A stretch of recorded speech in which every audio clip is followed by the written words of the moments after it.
ගුණදාස ගොඩක් මහන්සි වෙලා ගොවිතැන් කරනවා. ඔහු මහන්සි වෙලා වැඩ කරන නිසා ඔහුට ආර්ථික අතින් නම් කිසිම අපහසුතාවයක් නැහැ. ඔහු තමන්ගේ බිරිඳත් තමන්ගේ අම්මාත් සමග එකම නිවසක වාසය කරනවා. නමුත් ඔහු තමන්ගේ බිරිඳට නම් නිසියාකාරව සලකන්නේ නැහැ. ඇයට නිතරම බැනවදිමින් ඇයගේ අඩුපාඩු හොයමින් මේ ගුණදාස ජීවත් වෙනවා. ගුණදාසගේ අම්මත් ඒ විදිහමයි.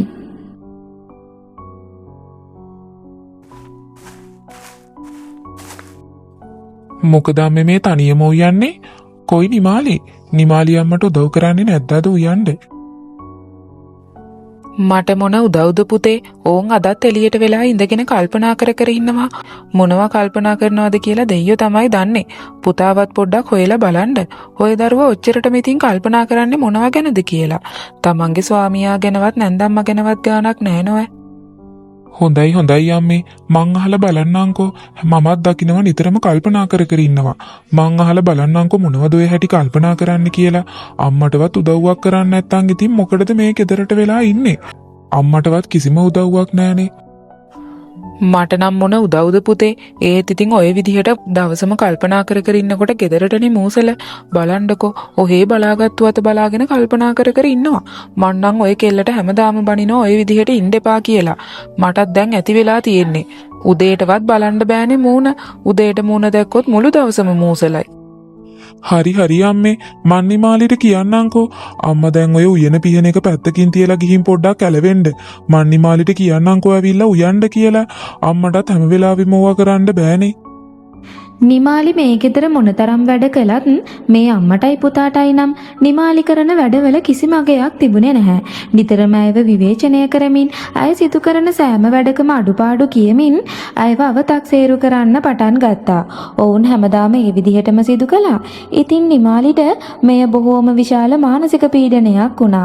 ඇයට කිසිම අගය කිරීමක්වත් ආදරයක්වත් මොවුන්ගෙන් ලැබෙන්නේ නැහැ. ඉතින් ඇය මානසිකව ගොඩක් පීඩා වින්දා.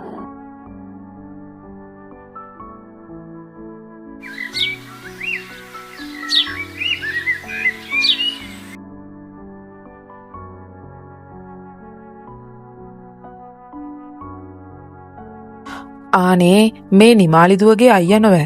පුතා ආපු එකත් හොඳයි. අපි මේ පුතාට එන්න කියලා පණිවිඩයක් යවන්නමයි හිතන් හිටියේ. මේ නිමාලි දුවත් එක්ක අපිට නම් තවත් ජීවත් වෙන්න බෑ ළමයෝ. අපි මේ ඔය ළමයාට එන්න කියන්නමයි හිටියේ. ඔයාගේ නම් කිව්ව මේ ගෙදරින් අරගෙන යන්න කියලා. ඇත්තමයි ගමේවත් නෑ මේ වගේ කම්මැලි ලේලියක් නම්. කිසිම දෙයක් කරන්නේ නෑ, හැම වෙලේම ඉඳගෙන කල්පනා කර ඉන්නවා. ඔය ළමයා පුළුවන් නම් ඔය ළමයාගේ නංගිට තේරුම් කරලා අපේ ගෙදරින් එක්කගෙන යන්න. අපිට තවත් මේ ළමයාව මේ ගෙදර තියාගෙන ඉන්න බෑ.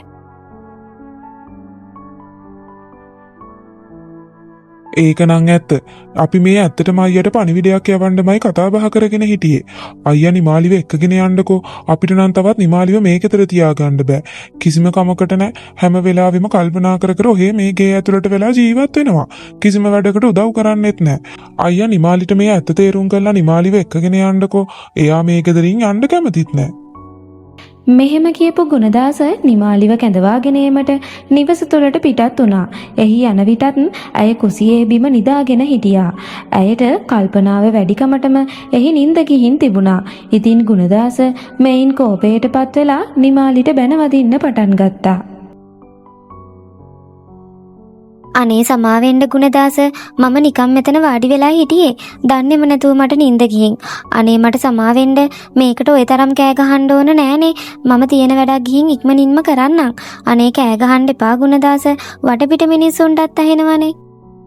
ඇහෙන මිනිස්සෙක්ට ඇහුණ දෙන්. මම මේ බොරුවට බනිනව නෙවෙයිනේ. ඔහේගේ තියෙන වැරදි ගැනයි මම මේ කතා කරන්නේ. අන්න ඔහේගේ අයියා ඇවිල්ලා ඉන්නවා. ඔහෙත් දැන් අයියත් එක්කම ආපහු මෙහෙන් පිටත් වුණොත් හොඳයි. ඔහේ තවත් නම් මේ ගෙදරට වෙලා ඉන්න ඕන නෑ. මෙහෙම කියපු ගුණදාස මෙතනින් පිටත් වෙලා ගියා. ඉතින් නිමාලි නම් Tamanගේ සැමියාව දාලා මේ ගෙදරින් යන්න කැමති වුණේ නැහැ. ඉතින් නිමාලිගේ අයියා ගුණදාසත් සමග මේ නිවසේ ටික දවසක් ජීවත් වෙන්න තීරණය කළා. මොකද Tamanගේ නැගණියට ඇති ගැටලුව කුමක්දයි කියා සොයා ගැනීමට ඔහුට අවශ්‍ය වුණා. ඒ වගේම Tamanගේ නැගණියගේ මේ ඇති අඩුපාඩු සොයා බලා ඒවා නිවැරදි කිරීමටත් ඇයට හොඳ ජීවිතයක් ලබා දීමටත් ඔහුට අවශ්‍ය වුණා. ඉතින් ඔහු ගුණදාසගේ නිවසේ තමන්ගේ නැගණියත් ගුණදාසගේ පවුලත් සමග ජීවත් වෙන්න තීරණය කළා. ගුණදාසත් මේට අකමැති වුණේ නැහැ. මේ නිමාලිගේ අයියා වෙන්න ඇති මගේ හිතේ. මට නම් හිතන විදිහටම නිමාලිගේ අයියා තමයි ගුණදාසගේ මස්සිනා නොවැ? ඔව් මම තමයි ගුණදාසගේ මස්සිනා. ටික දවසක් මෙහෙ ඉඳ හිතාගෙනයි ආවේ. මේ මල්ලි කවුද? මම ගුණදාසගේ අල්ලපු ගෙදරයි ජීවත් වෙන්නේ. මගේ හාමිනෙයි නිමාලී බොහෝම හොඳ යාළුවෝ. දෙන්නම ගොඩක් ළඟින් ආශ්‍රය කරනවා. ගොඩක් හොඳ මිතුරියන්. මගේ හාමිනේ දැන් ළඟකදී ඉඳන් කියනවා නිමාලි ගොඩක් වෙනස් වෙලා කියලා. මමත් නිමාලිගේ පවුලේ කවුරු හරි එනකනුයි බලාගෙන හිටියේ. මම විතරක් නෙවෙයි මගේ හාමිනෙත් එහෙමයි. නිමාලි නිතරම කල්පනා කරමිනුයි ඉන්නේ. එයාට මොකක් හරි ප්‍රශ්නයක් තියෙනවා මා හිතේ. මල්ලි දන්නවනම් මට මොනවා හරි විස්තර ටිකක් කියන්නකෝ. මමත් මේ ඒකම තමයි කල්පනා කරන්නේ. අපේ නංගිට තියෙන ප්‍රශ්න මොකද්ද කියලා දැනගන්න මමත් දැන් දවස් 2-3ක ඉඳලම මෙහෙ තමයි ජීවත් වෙන්නේ. ගුණදාසත් කියනවා නංගිව ආපහු ගෙදර අරගෙන යන්න කියලා. අනේ මන්දා මල්ලි නංගි මොනවා හරි දන්නවනම් මටත් කියන්න. මගේ නංගි පොඩි කාලේ ඉඳලම අම්මත් නැතුවයි ජීවත් උනේ. ගෙදර හැම වැඩක්ම කරේ මගේ නංගි. එයා උයන්ඩ පියන්ඩත් ගොඩක් කැමති කෙනෙක්. ඒත් මෙහෙ ඉන්නකොට නිතරම කල්පනා කරමිනුයි ඉන්නේ. අනේ මට මොනවා හරි දන්නවා නම් කියන්න. මම කවදාවත් දැකලා නැහැ මේ විදිහට මගේ නංගි දුකින් ඉන්නවා. නිමාලි නංගි ගමට ආපු දවස්වල නම් ගොඩක් සතුටින් හිටියා. දැන් එන්න නිමාලි නංගි ගොඩක් වෙනස් වෙලා. අඩුම තරමේ මගේ හාමිනේ එක්කවත් කතා කරන්නේ නැහැ. මගේ හාමිනේත් ගොඩක් දුකෙන් තමයි ඉන්නේ. ගුණදාසයි ගුණදාසගේ අම්මයි නිමාලි නංගිට හැම වෙලාවෙම ඇනුම් පද කියන එකම විතරයි කරන්නේ. මොනතරම් වැඩ කන්දක් කළත් කිසිම හොඳක් කියන්නේ නැහැ. අයියා පොඩ්ඩක් නිමාලි ගැන හොයලා බලන්නකෝ. අඩුම තරමින් ගමේ මිනිස්සෙක් එක්කවත් කතා කරන්න දෙන්නේ නැහැ. නිමාලි නංගි පව්.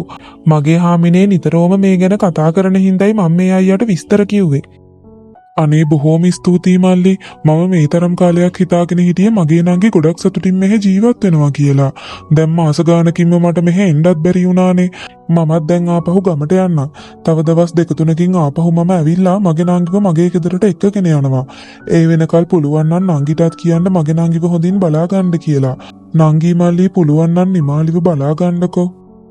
ගුණදාසත් සමග කඩමණ්ඩියට ආපු නිමාලිගේ අයියාට ගමේ මිනිසෙකුගෙන් තමන්ගේ නැගණිය පිළිබඳව මේ විදිහට විස්තර දැනගන්න ලැබුණා. ඉතින් ඔහු තවදුරටත් තමන්ගේ නංගිව මේ නිවසේ තියන්න කැමති වුණේ නැහැ. ඔහු ඉක්මනින්ම ගුණදාසගේ නිවසට ගිහින් නංගිටත් ගුණදාසගේ අම්මටත් සමුදීලා ආපහු ඔහුගේ නිවසට යන්න පිටත් වුණා. ඒ ඉක්මනින්ම ඇවිත් තමන්ගේ නංගිව තමන්ගේ නිවසට රැගෙන යාමේ අරමුණින්.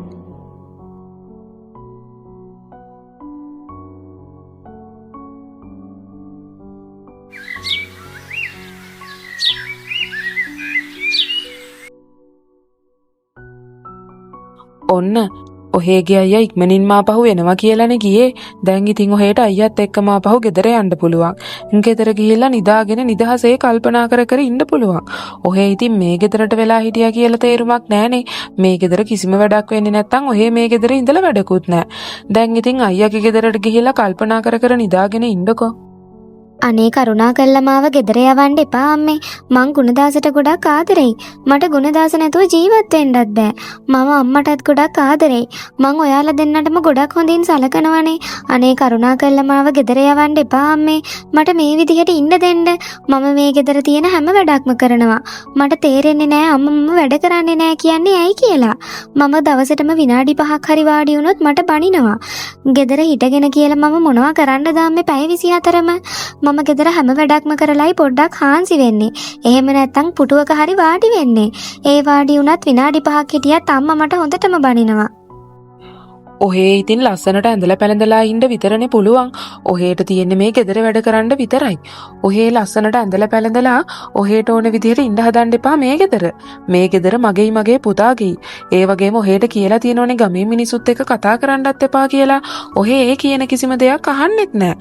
ඔහේට තියෙන්නේ මේ ගෙදර වැඩ කරන්න විතරයි. ඔහේට අපි කියන විදිහට ඉන්න බැරි නම් අනිවාර්යයෙන්ම ඔහේව අපි ගෙදර යවනවා. දැන් ඉතින් ඔය දේවල් වලින් වැඩක් නැහැ. ඔහේ අනිවාර්යයෙන්ම මේ ගෙදරින් යන්න ඕනේ. ඔහේගේ අයියා ඔහේව එක්කන් යන්න ආපු හැටියෙම මේ ගෙදරින් යන්නයි තියෙන්නේ. ආයේ ඔය ගැන වාද කරන්න එපා. මේ ගැන වාද කරත් ආයේ තේරුමක් වෙන්නේ නැහැ. අපි ඔහේව මේ ගෙදර තියාගන්න කැමතිත් නැහැ. ඉතින් අම්මේ මම අම්මලා කියන විදිහටම නෙමේ ඉන්නේ. ගමේ කිසිම කෙනෙක් එක්ක කතා කරන්නේ නැහැ. අඩුම තරමින් අල්ලපු ගෙදර ඉන්න නංගි එක්කවත් මම කතා කරන්නේ නැහැ. ඒ වගේම ලස්සනට ඇඳලා පැළඳලා ඉන්නෙත් නැහැ. මම රත්තරන් බඩුවක්වත් පාවිච්චි කරන්නෙත් නැහැ. අනේ ඇයි අම්මේ මට ওই විදිහට කතා කරන්නේ? මම මේ ගෙදර වැඩකාරියක් වගේ ඉන්නේ. මම මොනතරම් හොඳට සැලකුවත් අම්මා මට අම්මගේම දුවෙක්ට වගේ කතා කරන්නේවත් නැහැ. අඩුම තරමින් ආදරයෙන් වචනයක්වත් මට කතා කරන්න. මමත් කැමතියි සතුටින් ජීවත් වෙන්න. මට ඕනේ ඔයාලත් එක්ක මේ ගෙදරට වෙලා හොඳින් ඉන්නයි. අනේ මට ගෙදර යන්න ඕන නෑ අම්මේ. නිමාලි මේ විදිහට මොනතරම් බැගෑපත් වුණත් ගුණදාසගේ අම්මා නම් නිමාලිව තවදුරටත් මේ ගෙදර තියාගන්න කැමති වුණේ නැහැ. ඔවුන්ට අවශ්‍ය වුණේ වැඩකාරියක් වගේ ජීවත් වෙන ලේලියක්ම පමණයි. ඔවුන්ට වඩා ඉහළින් යන හොඳින් ඇඳලා පැළඳලා ජීවත් වෙන සතුටින් hina වෙලා ඉන්න ලේලියක් ඔවුන්ට අවශ්‍ය වුණේ නැහැ. මේ ගෙදරට වැඩකාරකමට කාන්තාවක් පමණයි ඔවුන්ට අවශ්‍ය වුණේ. ඉතින් නිමාලි මේ හේතුවෙන් ගොඩක් මානසිකව පීඩා විඳිනවා. ඉතින් ඇයට දැනෙන මේ මානසික පීඩාව නිසාමයි ඇය නිතරම කල්පනා කරමින් පැත්තකට වෙලා ඉන්නේ. ඇයට නිතරම නිදිමත හැදෙන්නේ. මේ වගේ දේවල් නිසා මේ නැන්දම්මා තව තවත් නපුරු වෙන්න පටන් ගත්තා. ඉතින් නිමාලි ගොඩක් දුකින් තමයි මේ ජීවිතය ගත කරන්නේ. මම මේ ගුණදාස අයියව මුණ ගැහෙන්නමයි හිතාගෙන හිටියේ. ගුණදාස අයියා දන්නවා නෝ මයි හාමිනේට හිටපු එකම යාළුවා නිමාලි අක්කා කියලා. දැන් නිමාලි අක්කා මයි හාමිනේත් එක්ක කතා කරන්නේ. අපි ඒකට කිසිම හේතුවක්වත් දාන්නේ නැහැ. අඩුම තරමින් මාත් එක්කවත් කතා කරන්නේ නැහැ නම. ගුණදාස අයියේ අපි අතින් නිමාලි අක්කට මොකක් හරි වරදක්වත් වුණාද? කිසිම දෙයක් අපිත් එක්ක කතා කරන්නේවත් නැහනේ. අඩුම තරමින් අපේ දිහා බලන්නේවත් නැහැ. අනේ මන්දා අපේ අතින් වරදක් වුණා නම් අපිට සමා වෙන්න කියන්න. මගේ හාමිනේ ගොඩක් දුකෙනුයි ඉන්නේ නිමාලි අක්කා කතා කරන්නේ නැති එකට. අනේ මන්ද මල්ලි නිමාලි කාත් එක්කවත්ම කතා කරන්න. හේතුවක් ඇහුවට අපිටවත් කියන්නේ නැහනේ. අඩුම තරමින් මටවත් කියන්නේ නැහැ ගමේ මිනිස්සුත් එක්ක කතා කරන්නේ නැත්තේයි කියලා. මල්ලිලා එක්ක මොකට කතා කරන්න නැතුව ඉන්නවද දන්නේ. මල්ලිගේ හාමිනේ එක්ක ගොඩාක් හිතවත් නෝ අපේ නිමාලි. අපිට නම් හේතුවක්වත් කියන්නේ නැහැ මල්ලි. එයාගේ තනි කැමැත්තට නෝ ඔය කතා කරන්නේ නැතුව ඉන්නේ. මල්ලිලා අපි ගැන නම් වැරදියට හිතන්න එපා. අපි නම් කවදාවත් මල්ලිලත් එක්ක කතා කරන්න එපා කියන්නේ නැහනේ. තමන්ගේ අතේ කිසිදු වැරැද්දක් නැති බව ඇඟවීමට ගුණදාස ගමේ මිනිසුන් සමග මේ විදිහට බොරු කටකතා ගොතමින් තමන්ගේ බිරිඳ පිළිබඳව වැරදි දේවල් පතුරවනවා. අය බොහෝම වැරදි බවත් ගුණදාසත් ගුණදාසගේ අම්මත් බොහෝම හොඳ මිනිසුන් බවත් ගුණදාස මේ විදිහට සමාජයට පෙන්වීමට උත්සාහ කරනවා. නමුත් නිමාලි නම් මේ ගුණදාසගේ හැසිරීම නිසා බොහෝම දුකටපත් වෙලා ඉන්නේ. ඇයට හරිහමන් විදිහකින් ආදරයක්වත් මේ ගුණදාසගෙන් ලැබෙන්නේ නැහැ. නමුත් නිමාලි නම් මේ ගුණදාසට බොහෝම ආදරය කරනවා. ගුණදාසත් සමග ජීවත් වෙන්න ආශා කරනවා.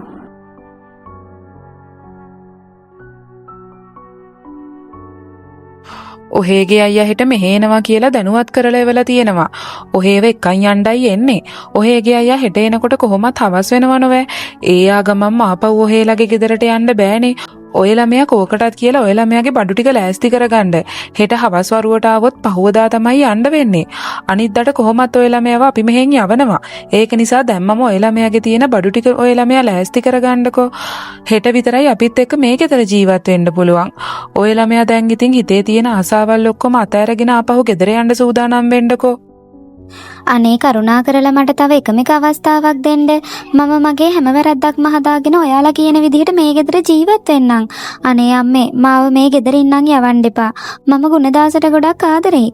මට ඔයාලත් එක්කයි ජීවත් වෙන්න ඕනේ. අනේ මාව ගෙදර නම් යවන්න එපා අම්මේ. හා දැන් ඇති ඔහේගේ ඔය ඇඬියාව. ඔහේගේ අයියා හෙට ආවහම ඔහේගේ අයියත් එක්කම ආපහු ආපු දිහාවකට යන්න. ආයේ නම් මගේ මේ ගෙදර ඉන්න එපා. ඔහේ නම් මහා කිසිම කමකට නැහැ. මගේ අම්මටවත් හරි හමන් විදිහට සලකන්නේ නෑනේ ඔහේ. ඔහේ මේ ගෙදරින් ගියාට පස්සේ ඔහේටත් වඩා හොඳ බිරිඳක් මට මගේ අම්මා හොයලා දෙවි.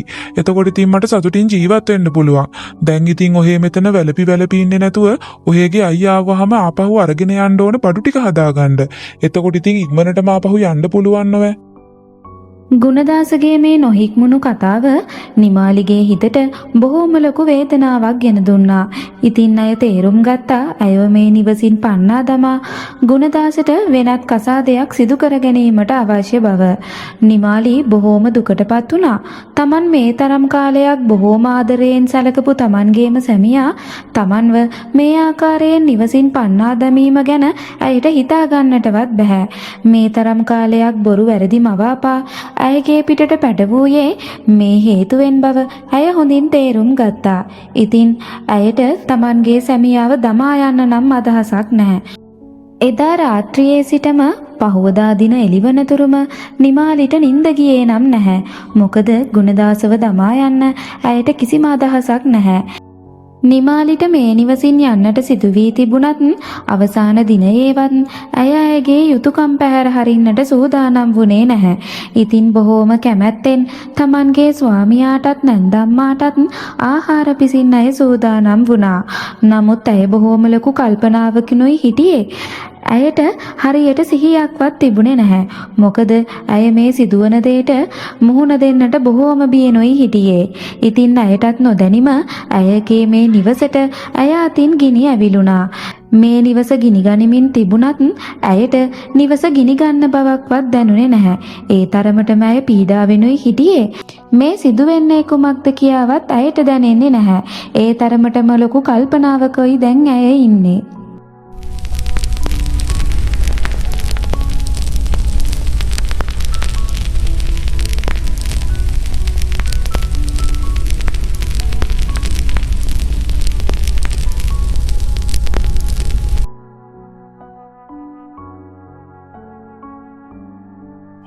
මොකද්ද මේ උනේ? කොහොමද මේ ගෙදර ගිනි ගත්තේ? මම ඇවිත් ගින්න නිව්වේ නැත්තම් ඔයාලා දෙන්නගේ ජීවිතවලටත් අනතුරක් වෙනවා. තව පොඩ්ඩෙන් නිමාලි නංගි මේකේ ඇතුළෙම ගිනි ගන්නවා. ඒක ඉතින් ඔහේ අපෙන් අහලා වැඩක් නෑනේ. ඒක ඔහේ අහන්න ඕනේ ඔහේගේ මේ මූසල නංගිගෙනුයි. ඔහේගේ මේ කාලකන්ණි නංගි තමයි අපේ ගෙදරට ගිනි තියලා දැම්මේ. ඒක ඉතින් ඔහේ එයාගෙන්ම අහගන්න. දැන් ඉතින් ඔහේටයි මේ සේරම වන්දි ගෙවන්න වෙන්නේ. ඔහේ අපේ මේ ගිනිගත්ත ගෙදරත් ආපහු තිබුණ විදිහටම හදලා දෙන්න ඕනේ. ගුණදාසගේ අම්මා නිමාලිගේ සහෝදරයාට බොහෝම පහත් විදිහට කතා කරන්න පටන් ගත්තා. ඔහුට බැනවදින්න පටන් ගත්තා. කිසිම වරදක් නොතිබුණත් ඔහුව බොහෝම පහත් කරලා මේ නිවසින් පන්නා දමන්න ගුණදාසගේ අම්මා කටයුතු කළා. ඉතින් නිමාලිට මේ කිසිම දෙයක් දරා ගන්න පුළුවන් වුණේ නැහැ. ඇය නිසා ඇයගේ සහෝදරයාටත් අවමන් විඳින්න සිද්ධ වුණ නිසා ඇය බොහෝම දුකටපත් වුණා. ඉතින් මේ ගිනිගත්ත නිවසේ තවදුරටත් ජීවත් වෙන්න බැරි නිසා ගුණදාසගේ අම්මාත් ඔහුගේ සහෝදරයාගේ නිවසට පිටත් වුණා. නිමාලි මේ නිවස තුල තනි වුණා. ඉතින් මේ හැම දෙයකින්ම ගොඩක් මානසිකව පීඩා විඳපු නිමාලි අවසානයේදී මේ නිවස තුලදීම Tamanගේ ජීවිතය නැති කරගත්තා. ඇය සියදිවි විනාසා ගත්තා.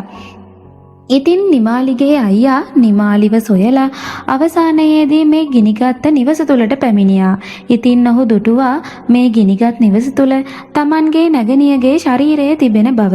මේන් කෝපයටපත් වුණු නිමාලිගේ සහෝදරයා පොලිසිය කැඳවාගෙන ඇවිත් ගුණදාසටත් ගුණදාසගේ අම්මාටත් දඬුවම් දුන්නා. මෙතනට පැමිණි මේ පොලිස් නිලධාරීන් නිමාලිගේ මරණය වෙනුවෙන් නිමාලිට මානසික පීඩාගෙන දුන් ස්වාමියාත් නිමාලිගේ නැන්දම්මාවත් අත්අඩංගුවට ගත්තා. ඔවුන්ව සිරගෙදරක සිර කළා. මුළු ජීවිත කාලයේම ගුණදාසටත් ගුණදාසගේ අම්මාටත් සිරගෙදර ජීවත් වෙන්න වුණා. ඉතින් නිමාලිගේ අයියා Tamanගේ ආදරණීය නැගණියගේ දේහයට අවසන් කටයුතු සිදු කළා.